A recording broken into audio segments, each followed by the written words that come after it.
Sunday morning, I woke up. I rang Mandy's phone, it was still off.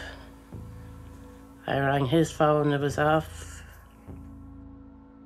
So I went upstairs to tidy up the bedroom, and the radio was on in the kitchen. And as I was coming down the stairs, I came over the radio. The body of a woman has been found at an apartment in Dublin's inner city.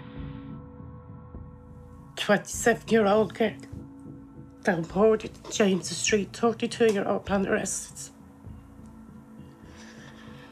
I walked into Patrick, and his Patrick, Mandy is dead. He says, "Well," I said, "Mandy is dead." He said, "Well, you have to get the phone call." And I says, "No, it's on the radio."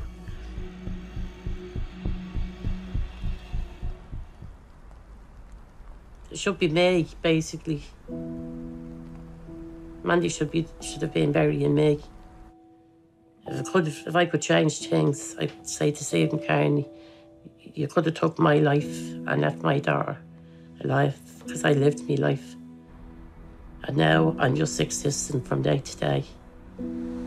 Smile on her face, God love her.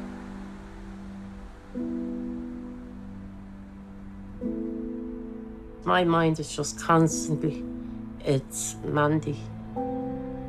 Every morning, all through the day, the night, 7 days a week.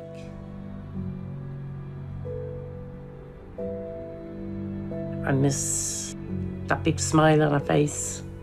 I'm just telling her that I love her, and I'd just love to hold her and hug her one more time and not let her go.